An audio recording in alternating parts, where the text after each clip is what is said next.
നോക്കാൻ പോകുന്നത് his first flight എന്ന് പറയുന്ന ചാപ്റ്ററിൻ്റെ ക്വസ്റ്റ്യൻ ആൻസേഴ്സും ആക്ടിവിറ്റീസും ആണ്. അപ്പോൾ നമുക്ക് ക്വസ്റ്റ്യൻ ആൻസേഴ്സിലേക്ക് പോകാം. ആൻസറിലെ first question, why was the seagull afraid to fly? എന്തുകൊണ്ടാണ് സീഗൾ ഫ്ലൈ ചെയ്യാൻ പേടിച്ചിരുന്നത്? The seagull was afraid to fly because below his was the vast sea and he thought his wings would never support him and would fall in the sea and dye.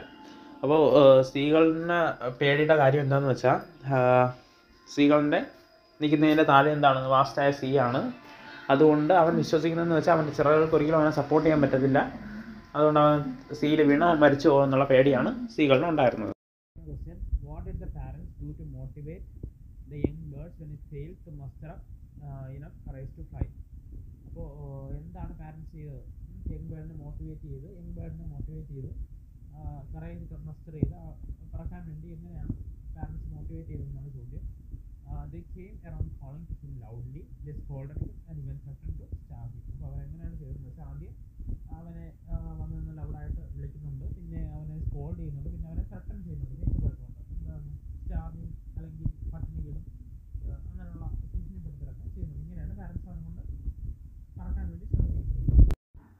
How did the parents support and encourage the young seagulls brothers and sisters? അപ്പോൾ എങ്ങനെയാണ് parents ആ young സീഗളിൻ്റെ ബ്രദേഴ്സിനെയും സിസ്റ്ററിനെ സപ്പോർട്ട് ചെയ്തത്, പറക്കാൻ വേണ്ടി support ചെയ്തതെന്നാണ് ചോദ്യം.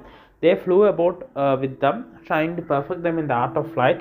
They taught them how to skim the waves and how to dive for fish. അപ്പോൾ അവരെന്ത് ചെയ്തു, നമ്മുടെ യങ് സീഗളിൻ്റെ ബ്രദേഴ്സിൻ്റെയും സിസ്റ്ററിൻ്റെയും കൂടെ പറന്ന് അവരുടെ ഫ്ലൈയിങ്ങിനെ അല്ലെങ്കിൽ ആർട്ട് ഓഫ് ഫ്ലൈറ്റിനെ പെർഫെക്റ്റ് ആക്കാൻ ശ്രമിച്ചു. അതുപോലെ തന്നെ എങ്ങനെ സ്കിം ചെയ്യണം, എങ്ങനെ വേവ്സിൽ നിന്ന് അടിയിൽ നിന്ന് ഫിഷിനെ എങ്ങനെ എടുക്കണം എന്നൊക്കെ ഉള്ള കാര്യങ്ങൾ പഠിപ്പിച്ചു കൊടുത്തു. ഇങ്ങനെയാണ് പാരൻസ് ആ യങ് സീഗളിൻ്റെ ബ്രദേഴ്സിൻ്റെ സിസ്റ്ററിനെ സപ്പോർട്ട് ചെയ്തത്. Question, cite an instance which shows the pathetic condition of the young bird. എങ്ങനെ ഒരു ഇൻസ്റ്റൻസ്, അതായത് നമ്മുടെ യങ് സീഗളിൻ്റെ ഒരു പതറ്റിക് കണ്ടീഷൻ കാണിക്കുന്ന ഒരു ഇൻസ്റ്റൻസ് എടുത്ത് എഴുതാനാണ് നമ്മൾ പറഞ്ഞിരിക്കുന്നത്. When the sun was shining hot, the young bird felt the heat all the more because he had not eaten anything since yesterday night. He searched everywhere but not a scrap of food was found. He even gnawed at the dried piece of eggshell from which he and his brothers and sisters were hatched. It was like eating a part of himself. അതായത് ഈ നല്ല രീതിയിൽ ചൂടിൽ സൂര്യൻ ഇങ്ങനെ നിൽക്കുന്ന സമയത്ത് നമ്മുടെ യങ് സീഗളിന് കുറച്ചുകൂടെ ടെമ്പറേച്ചർ അനുഭവപ്പെട്ടു. കാരണം എന്ന് വെച്ചാൽ അവൻ കഴിഞ്ഞ രാത്രി മുതലേ ഒന്നും കഴിക്കാതിരിക്കുകയാണ്. അതിൻ്റെ കൂടെ തന്നെ അവിടെ അവൻ എല്ലാത്തിനും ഫുഡിന് വേണ്ടി തിരയുന്നുണ്ട്. അവസാനം അവൻ അവരുടെ എഗ്ഷെല്ല് തന്നെ, അവർ വിരിഞ്ഞു വന്ന എഗ്ഷെല്ല് തന്നെ നല്ല ഫുഡ് എടുക്കാൻ വേണ്ടി നോക്കുന്നുണ്ട്. ഇത് അവന് എങ്ങനെയുള്ള ഫീലാണ് നൽകിയത്, അവൻ്റെ പാർട്ട് തന്നെ തിന്നുന്ന ഒരു ഫീലാണ് അവന് കൊടുത്തത്. Fifth question, how did the bird try to reach its parents without having a fly? അപ്പോൾ എങ്ങനെയാണ് ഒരു ഫ്ലൈ അല്ലാതെ പറക്കയല്ലാതെ പാരൻസിൻ്റെ അടുത്തെത്താൻ നമ്മുടെ യങ് സീഗൾ ശ്രമിച്ചത്? He trotted back and forth from one end of the ledge to the other, trying to find some means of reaching his parents without flying. But on each side of him, the ledge ended in a sheer fall of a precipice with the sea under. There was a deep, wide crack between him and his parents. And why could the seagull not succeed in its attempt? എന്തുകൊണ്ടാണ് സീഗളിന് അതിൻ്റെ അറ്റംപ്റ്റിൽ succeed ചെയ്യാൻ പറ്റാത്തത്? The seagull could not succeed in its attempt because there was nothing to walk on that would bring him to his parents. A deep wide crack separated him from his parents and there was no way for him to reach them except by flying to them. അതായത് അതിൻ്റെ succeed ആവാത്ത കാരണം എന്താണെന്ന് വെച്ചാൽ, ഈ ഒരു വാക്ക് ചെയ്ത് പോകാനുള്ള ഒരു സംഭവം രണ്ട് ലെഡ്ജ് തമ്മിൽ ഇല്ലായിരുന്നു. അതായത് അതിൻ്റെ നടുക്ക് നല്ല ഗ്യാപ്പ് ഉണ്ടായിരുന്നു, അതിൻ്റെ താഴെ സീയുമായിരുന്നു. അതുകൊണ്ട് വാക്ക് ചെയ്ത് പോകാൻ നടക്കില്ലായിരുന്നു, അതിന് ഫ്ലൈ തന്നെ ചെയ്യണമായിരുന്നു. അതുകൊണ്ടാണ് നമ്മുടെ യങ് സീഗളിൻ്റെ പ്ലാൻ സക്സീഡ് ആയില്ല എന്ന് പറയാൻ കാരണം. Question, do you think that the young seagull's parents were cruel? അപ്പം നിങ്ങൾക്ക് തോന്നുന്നുണ്ടോ യങ് സീഗളിൻ്റെ പാരൻസ് ക്രൂവൽ ആയിരുന്നു എന്നോ അല്ലെങ്കിൽ ക്രൂരമായ സ്വഭാവമുള്ളവരായിരുന്നു എന്ന് തോന്നുന്നുണ്ടോ? No, I don't think so. They were not cruel but they were wise. അപ്പോൾ അങ്ങനെ നമുക്ക് പറയാൻ പറ്റത്തില്ല, അവർ ക്രൂവലൊന്നും ആയിരുന്നില്ല, പക്ഷെ അവർ വൈസ് ആയിരുന്നു, അല്ലെങ്കിൽ അവർ ബുദ്ധിയുള്ളവരായിരുന്നു. Question, can you justify the attitude of the parents? നമുക്ക് ആ പാരൻസിൻ്റെ ആറ്റിറ്റ്യൂഡ് ജസ്റ്റിഫൈ ചെയ്യാൻ പറ്റുമോ എന്നുള്ളതാണ് ചോദ്യം. The parents were right in what they did. They wanted to teach him the importance of confidence and self reliance. One can't depend on his parents or his life for his livelihood. He should learn to find food for himself Once he reached a certain stage of his life, we see the mother hen pecking and driving away her chicks once they are grown. അപ്പോൾ പറയുന്നത് എന്താണെന്ന് വെച്ചാൽ parents ചെയ്തത് right ആണ്. കാരണം എല്ലാ കാലത്തും പാരൻസിനെ ആശ്രയിക്കാൻ പറ്റത്തില്ല, ലീവ്ലിഹുഡിന് വേണ്ടി പാരൻസിനെ ആശ്രയിക്കാൻ പറ്റത്തില്ല. അതുകൊണ്ട് തന്നെ ഫുഡ് സ്വയം കണ്ടെത്തുക എന്ന് പറയുന്നത് ഇമ്പോർട്ടൻ്റ് ആണ്. അതാണ് ഇവിടെ പാരൻസ് യങ്സികളിനെ പഠിപ്പിച്ചത്. Your parents sometimes behave in the same manner. They may seem cruel and unrelenting. Does it mean that they don't love you? അപ്പോൾ നമ്മുടെ എല്ലാ പാരൻസും ഇതുപോലെയൊക്കെ ചില സമയത്ത് നമുക്ക് തോന്നിയേക്കാം, അതായത് ക്രൂവലാണ്, അൺറിലൻറ്റിങ് ആണെന്നൊക്കെ തോന്നിയേക്കാം. അപ്പോൾ അതിൻ്റെ അർത്ഥം അവർ നമ്മളെ ലവ് ചെയ്യുന്നില്ല എന്നുള്ളതാണോ എന്നാണ് ചോദ്യം. The parents sometimes behave in this cruel and unrelenting manner to make you self-reliant. It doesn't mean they don't not love you. It means they love you, and that is why they train you to be independent and self-reliant. If they treat you as a helpless baby all the time, you will remain a helpless baby. So it's their love that forces them to be seemingly cruel and unrelenting at times. അപ്പോൾ പറയുന്നത് വെച്ചാൽ ഇങ്ങനെ parents ചെയ്യുന്നതിൻ്റെ കാരണം എന്ന് വെച്ചാൽ അത് സ്നേഹമില്ലാത്തതുകൊണ്ടല്ല, പകരം സെൽഫ് റിലയൻ്റ് ആവാൻ വേണ്ടിയിട്ടാണ്. അപ്പോൾ എപ്പോഴും ഒരു ഹെൽപ്ലെസ് ബേബിയെ കണക്ക് വീല ചെയ്തുകൊണ്ടിരുന്ന അവസാനം ഹെൽപ്ലെസ് ബേബി ആയിട്ട് തന്നെ മാറും. അതുകൊണ്ടാണ് അവരിങ്ങനെ ചില സമയത്ത് ക്രൂവലായിട്ട് അല്ലെങ്കിൽ അൺറിലൻറ്റിംഗ് ആയിട്ട് പെരുമാറുന്നതെന്നാണ് നമുക്ക് മനസ്സിലാക്കേണ്ടത്. വാട്ട് പ്രോംപ്റ്റഡ് ദ യങ് സ്ത്രീകൾ ടു ഫ്ലൈ ഫൈനലി? എന്താണ് യങ് സ്ത്രീകളിനെ അവസാനം പറക്കാൻ വേണ്ടി പ്രോംപ്റ്റ് ചെയ്തത്? It was his hunger that prompted the young സ്ത്രീകൾ to fly finally. He was very hungry and the mother would not give him the fish she had brought with her. She wanted him to fly to her to get it. അപ്പോൾ അവൻ്റെ വിശപ്പാണ്, അവൻ്റെ ഹങ്ങറാണ് അവനെ അവസാനം prompt ചെയ്തത് എന്തിനെ പറക്കാൻ വേണ്ടിയിട്ട്. അപ്പോൾ മദർ കൊണ്ടുവന്ന ഫിഷ് അവന് കൊടുക്കാൻ തയ്യാറായില്ല, പകരം അവൻ പറന്നു വന്ന് മേടിക്കുക എന്നുള്ള ഒരു രീതിയിലാണ് അവരത് വെച്ചിരുന്നത്. അതുകൊണ്ടാണ് യങ് സ്ത്രീകൾ അവസാനം പറക്കേണ്ടി വന്നത്. Why was the young bird terrified? How did it overcome its fear? എന്തുകൊണ്ടാണ് ആ യങ് ബേർഡ് പേടിച്ചു പോയത്? അതെങ്ങനെയാണ് ഫിയറിനെ ഓവർകം ചെയ്തത്? The young bird dived at the fish with his mother was carrying. When he dived, he fell outwards and downwards into space. The wind rushed against his breast feathers and his stomach and wings. He could feel the tips of his wings cutting through the air. He was not falling.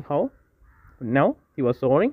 He thus overcome his fear. അതായത് ഫിഷിന് വേണ്ടി ആയുന്ന സമയത്ത് അവൻ താഴേക്ക് വീണു. അപ്പോൾ ആ പേടിയിൽ അവൻ ഇങ്ങനെ നല്ല രീതിയിൽ വീഴുന്നുണ്ടായിരുന്നു. പക്ഷേ അതൊരു സെക്കൻഡ് മാത്രമേ നിന്നോളൂ. അതിനുശേഷം അവൻ്റെ വിങ്സ് പൊങ്ങുകയും അതിനകത്ത് ഏറെ തങ്ങി നിന്ന് അവൻ ഇങ്ങനെ പതുക്കെ ഡ്രിഫ്റ്റ് ചെയ്തുകൊണ്ടിരിക്കുകയും ചെയ്തു. ഇതാണ് ഈ സംഭവമാണ് അവനെ പേടിയിൽ നിന്ന് മുക്തനാക്കിയത്. Question: How did the family support the seagull? എങ്ങനെയാണ് ഫാമിലി സീഗളിനെ സപ്പോർട്ട് ചെയ്തത്? The mother flew past him, making joyful sounds. His father flew over him, screaming with joy. His two brothers and sisters were flying around him, soaring and diving.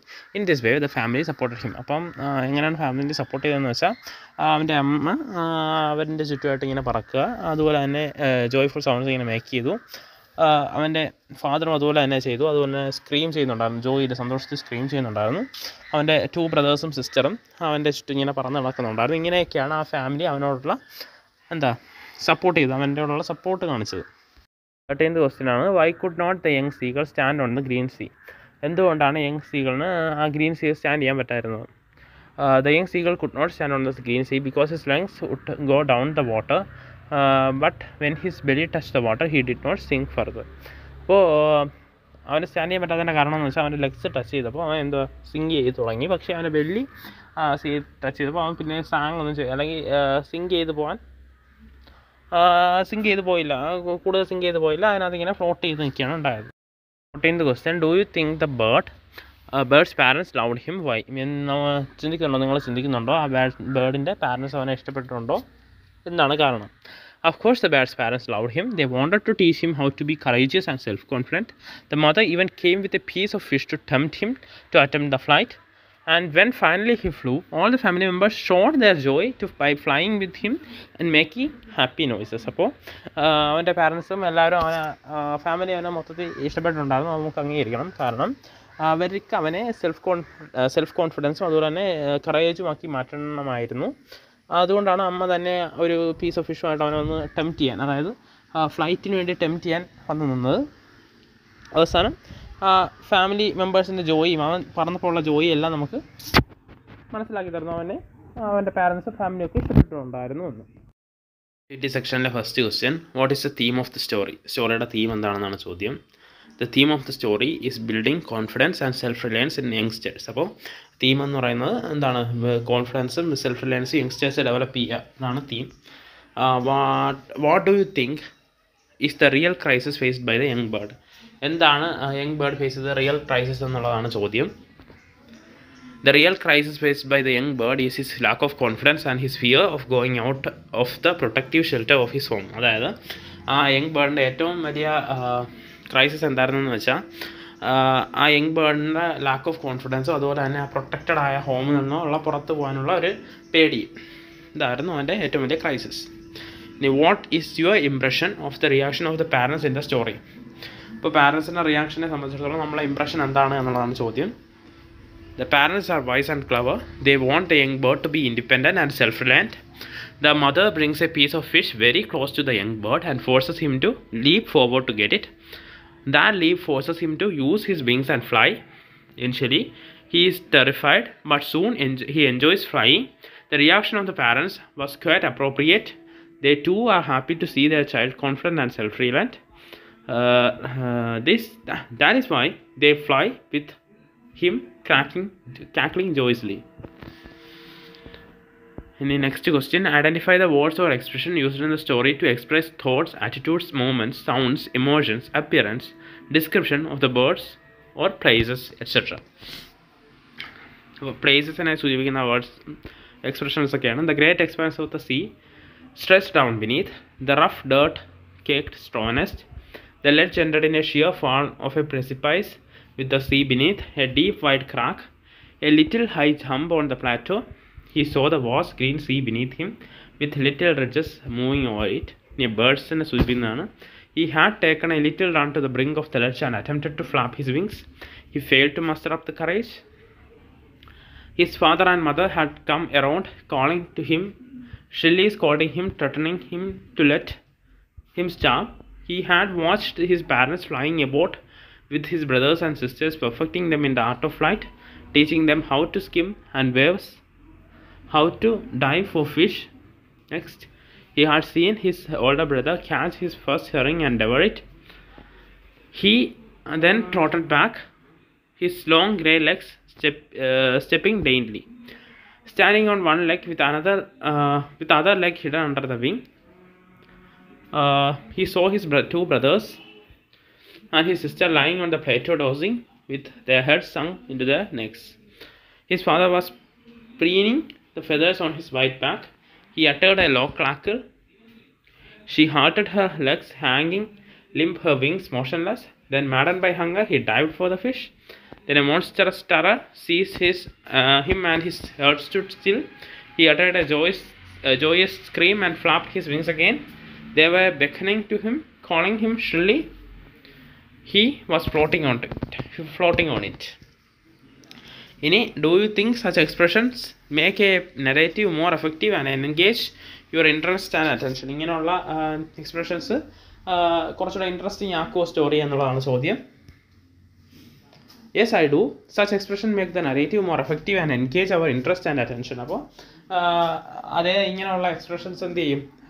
നരേറ്റീവിൻ്റെ effectiveness കൂട്ടും. അതുപോലെ തന്നെ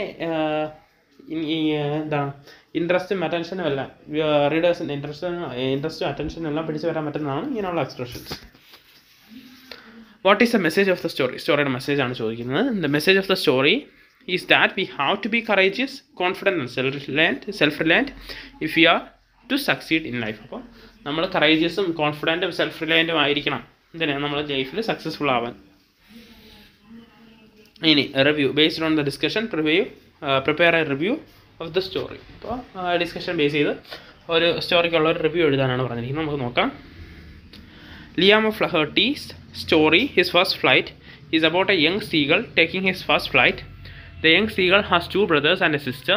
The parents of the seagull are very loving and caring, and they train their children diligently to develop confidence and self-reliance in them. While the two older brothers and sisters fly away, the young seagull is reluctant to fly. His parents shout at him, scold him, and even threaten him with starvation, but the young seagull prefers to stay in his rough dirt-cackled nest.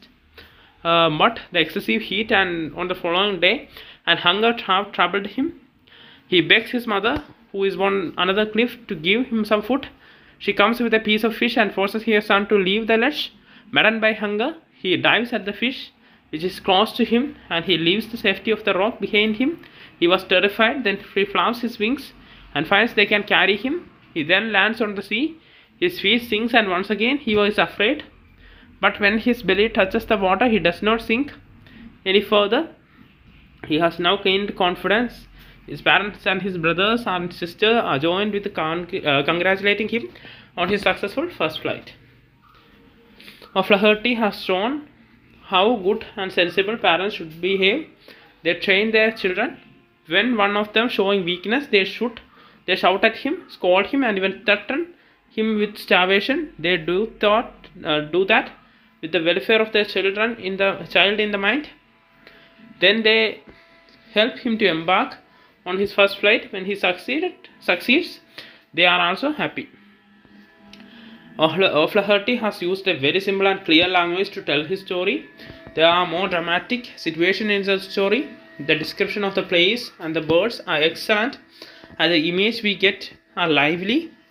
He has used the figure of speech of personification and extensively and powerfully in this story.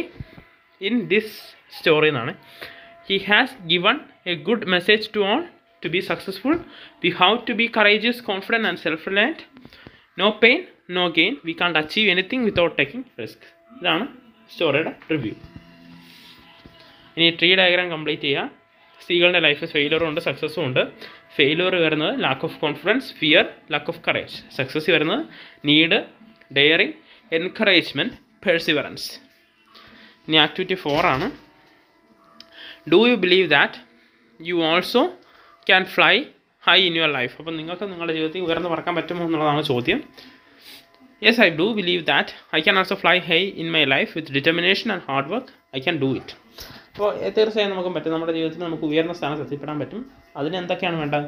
നിശ്ചയദാർഢ്യവും ഡിറ്റർമിനേഷനും അതുപോലെ തന്നെ hard വർക്കും, കഠിന പ്രയത്നവും. അത് രണ്ടും ഉണ്ടെങ്കിൽ നമുക്കും ഉയർന്ന സ്ഥാനത്ത് എത്തിച്ചേരാൻ പറ്റുമെന്നാണ് നമുക്ക് മനസ്സിലാക്കേണ്ടത്. What sort of support do you expect from your family? അപ്പോൾ നിങ്ങൾ നിങ്ങളുടെ ഫാമിലിയിൽ നിന്ന് എന്ത് തരത്തിലുള്ള സപ്പോർട്ടാണ് പ്രതീക്ഷിക്കുന്നത്? I expect moral, financial and psychological support from my family. They should have faith in me. അപ്പോൾ മോറലും ഫിനാൻഷ്യലും അതുപോലെ തന്നെ സൈക്കോളജിക്കലും ആയിട്ടുള്ള സപ്പോർട്ടാണ് ഫാമിലിയിൽ നിന്ന് പ്രതീക്ഷിക്കേണ്ടത്. അതുപോലെ തന്നെ അവർക്ക് നിങ്ങളെ വിശ്വാസം ഉണ്ടായിരിക്കണം. Can the support alone help in you in fulfilling your ambition? അവരുടെ സപ്പോർട്ട് കൊണ്ട് മാത്രം നിങ്ങൾ ജീവിതത്തിൽ അംബിഷൻസ് ഒക്കെ ഫുൾഫിൽ ചെയ്യാൻ പറ്റുമോ എന്നുള്ളതാണ് ചോദ്യം. No, the support alone will not help. I need to work hard and I should be courageous and self confident. I will also need to support from my teachers and my well wishers. അപ്പോൾ തീർച്ചയായും പറ്റില്ല. അവരുടെ support കൊണ്ട് മാത്രം നമുക്കൊന്നും ചെയ്യാൻ പറ്റത്തില്ല. അതിൻ്റെ കൂടെ നമ്മൾ കറേജിയസും ഹാർഡ് വർക്കും ചെയ്യണം. അതുപോലെ ഫാമിലിയിലുള്ള സപ്പോർട്ട് പോലെ ടീച്ചേഴ്സിൻ്റെയും അതുപോലെ തന്നെ നമ്മുടെ നന്മ ആഗ്രഹിക്കുന്നവരുടെ സപ്പോർട്ട് നമുക്ക് വേണം.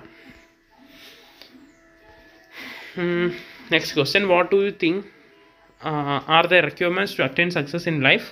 അപ്പം ജീവിതത്തിൽ സക്സസ് നേടേണ്ട റിക്വയർമെൻറ്റ്സ് എന്തൊക്കെയാണ് എന്നുള്ളതാണ് ചോദ്യം. അപ്പോൾ അതിനെക്കുറിച്ച് എഴുതാൻ പോയിന്റ്സ് ഉണ്ട്. Determination, hard work and perseverance, support of different kinds, motivation, faith in self, advocate material and intellectual resources. ഇതാണ് നമ്മുടെ ചാപ്റ്റർ.